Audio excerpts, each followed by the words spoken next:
ఉద్యోగుల న్యాయమైన డిమాండ్లలో భాగంగా మధ్యంతర భృతి ఐఆర్ 30% ప్రకటించాలని ఏపీ జేఏసీ జిల్లా చైర్మన్ శ్రీనివాసులు, యూటీఎఫ్ రాష్ట్ర కార్యదర్శి Lakshmiraja, convener D Ravikumar demand చేశారు. రాష్ట్ర ఉద్యోగ, ఉపాధ్యాయ, కార్మిక, పెన్షనర్ల కార్యాచరణ ఐక్య సమితి జేఏసీ పిలుపు మేరకు ఉద్యోగులు నల్ల బ్యాడ్జీలు ధరించి కడప కలెక్టర్ కార్యాలయం ఎదుట నిరసన తెలిపారు.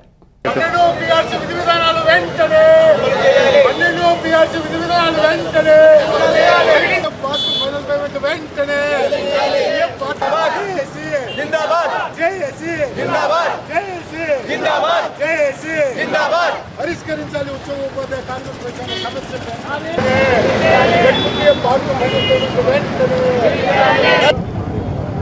ఏపీ జేఏసీ పిలుపు మేరకు 14వ తారీఖు నుంచి దశలవారీ ప్రోగ్రామ్స్లో భాగంగా రాష్ట్ర వ్యాప్తంగా నల్ల బ్యాడ్జీలతో నిరసన, అదేవిధంగా ఎంఆర్ఓ కార్యాలయ ఎదురుగా లంచ్ అవర్ డెమాన్స్ట్రేషను, అదేవిధంగా ఈరోజు కూడా రాష్ట్ర మొత్తం తాలూకా కేంద్రాల్లో జరుగుతుంది.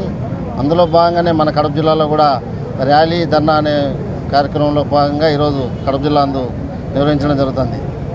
గత 4.5 సంవత్సరం నుంచి ఉద్యోగస్తులకు రావాల్సినటువంటి బకాయిలన్నీ కూడా ముఖ్యమంత్రి గారు నిలబెట్టడం జరిగింది.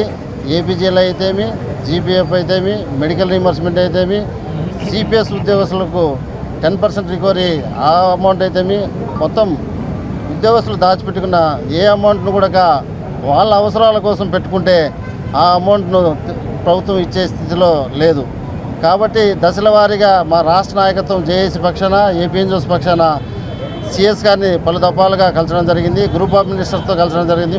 మొన్న కూడా స్టేట్ జేఏసీలో మీటింగ్ జరుగుతుండగానే group of ministers Botsa Satyanarayana గారితో మీటింగ్ జరిగింది. సరే, అక్కడ కొద్ది వరకు వెసులుబాటు కల్పించాడు. మేమనేది ఒకటే, ఎలక్షన్ కోడ్ వస్తుంది, ఇవన్నీ కూడా సమస్య పరిష్కారం కావాలా, మేము రోడ్ల మీద ఉండకూడదంటే నువ్వు ఎట్లయితే నెలకు ఒకటి 15 రోజులకు ఒకటి బటన్ నొక్కుతున్నావో అదేవిధంగా ఉద్యోగస్తులు కూడా బటన్ నొక్కాలని మేము కడప జిల్లా నుంచి ముఖ్యమంత్రి గారిని విన్నవించుకుంటున్నాము. అదేవిధంగా నేను ముఖ్యంగా చెప్పబోయేది ఏంటంటే, మాకు ప్రతి 5 సంవత్సరాలకు ఒకసారి పిఆర్సీ అమలు చేస్తారు. గత పిఆర్సీలో మన ముఖ్యమంత్రి గారు పాత ప్రభుత్వం 20% ఐఆర్ ఇస్తే ఈయన 27% అని ఐఆర్ అనౌన్స్ చేసి తిరిగి గవర్నమెంట్ వచ్చిన తర్వాత 3% తగ్గించి 24తో పిఆర్సీ చేయడం జరిగింది.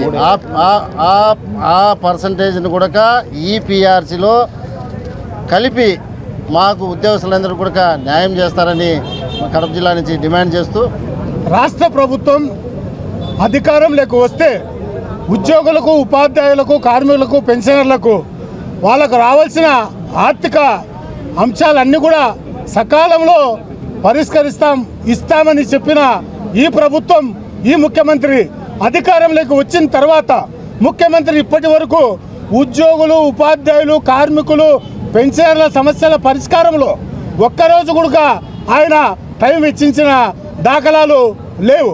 మేము ప్రభుత్వాన్ని, ముఖ్యమంత్రిని గొంతెమ్మ కోరికలేం కోరటం లేదు.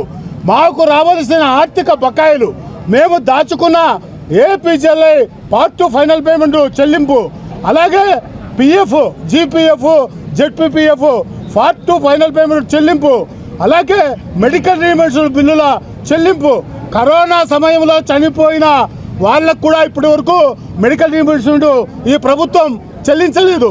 అలాగే ఈ ప్రభుత్వం అధికారంలోకి వచ్చి 4.5 సంవత్సరాలు గడిచింది. ఇప్పుడు 5వ సంవత్సరంలోకి అడుగు పెట్టాం, ముగించే సమయానికి వచ్చేసింది. అయినా ఇప్పటికి కూడా జేఏసీ ఆయనకు కావాల్సినంత టైం ఇచ్చాం. అలాగే ఆయన ప్రభుత్వానికి కూడా మేము అనేక ప్రాతినిధ్యాలు జేఏసీ తరఫున చేశాం. కానీ ఆయన టీ బిస్కెట్ సమావేశాలు జరిపి ఏ ఒక్క సమస్య పరిష్కరించకుండా పంపే పరిస్థితి స్పష్టంగా కనిపిస్తూ ఉంది. మేము ఈ ప్రభుత్వాన్ని ఒకటే కోరుతా ఉన్నాం, మీరు అనేక సంక్షేమ పథకాలకు కోట్లాది రూపాయల బట్టలు నొక్కుతూ ఉన్నారు, మాకేం అభ్యంతరం లేదు.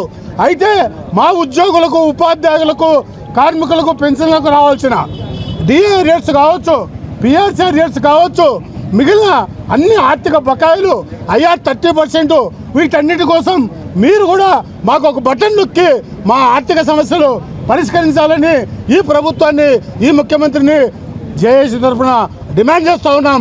అలా చేయకపోతే ఈరోజు రాష్ట్ర వ్యాప్తంగా జరుగుతున్న ఈ ఉద్యమం మరింత తీవ్రరూపం దాల్చి రాబోయే కాలంలో 27వ తేదీన చలో విజయవాడ, గతంలో BRTS ఎలాంటి పోరాటం జరిగిందో అలాంటి పోరాటం చేయడానికి జేఏసీ పక్షాన మేము సిద్ధంగా ఉన్నామని ఈ సందర్భంగా ఈ ప్రభుత్వానికి, ఈ ముఖ్యమంత్రికి, ఈ పాలకులకు